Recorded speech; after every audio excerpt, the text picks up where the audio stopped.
guys.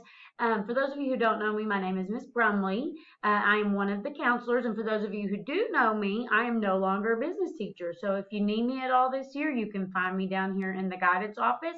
I'd be happy to help you.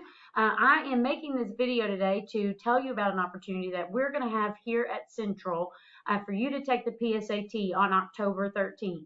And so I just want to give you a little information about what the PSAT is and what it can do for you and why you should take this test. Okay, so why take another test? I know you guys are sophomores and juniors and there's a lot of tests that you have to take, but why should you take this one? Well, if you are planning on applying for the Governor's Scholarship Program or GSP, you really need to take the PSAT. GSP looks at your ACT score, but if you have not taken the ACT yet, then the PSAT is one of your only options to get a score so that you can send that off on your application. You also might even do better on the PSAT just because it's a different test. So you might as well take it to see if you get a higher score so that you can put that on your application as well. If you are interested in being considered for College Academy your senior or junior year, you can take the PSAT, and that's just another category that we will look at when we decide which students will get to be in College Academy next year. And when you take the PSAT, you are automatically screened for the National Merit Scholarship Program.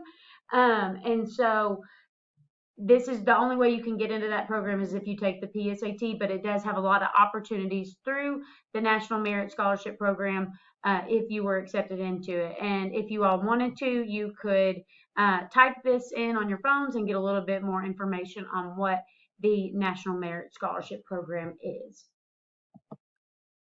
So what is it like? Okay, and so it's similar to the ACT, but it's a little bit different. You actually don't have a science section on this test. You have math, reading and writing, and language. Okay, and so, sorry, I had to look at my notes.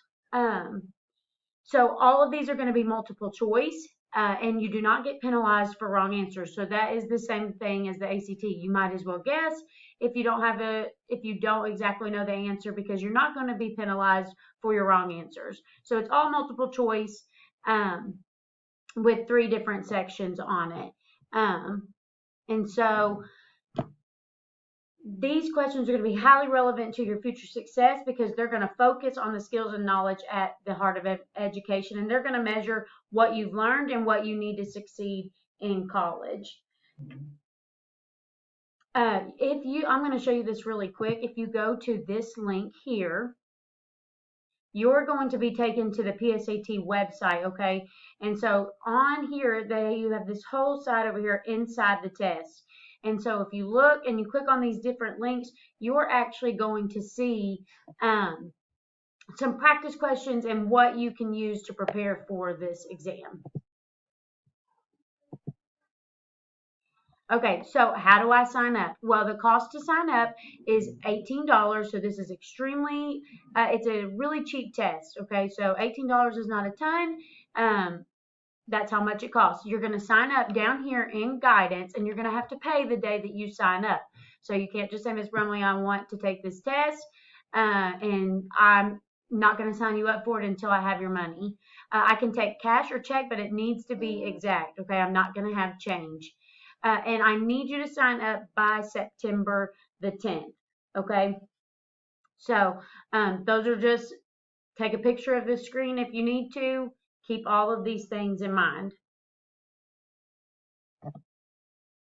Okay, and on this slide, what you're going to see is I'm telling you that if you're at all interested in taking this test, you think, yeah, I might want to do that, I want you to scan this QR code and fill out the Google form. Okay, this is just an interest survey.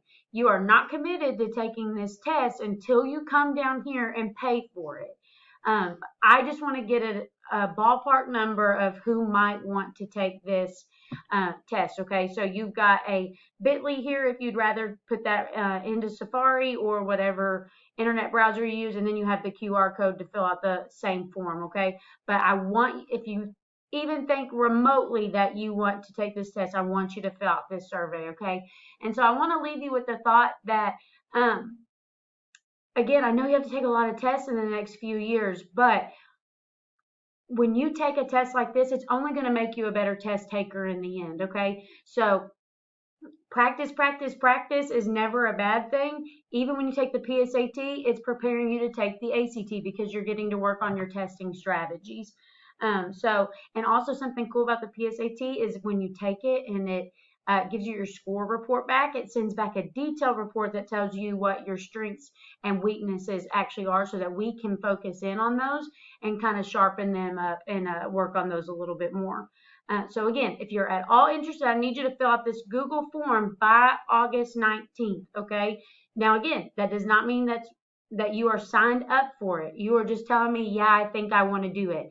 You have until September the 10th. I'll go back to pay for this test to actually sign up.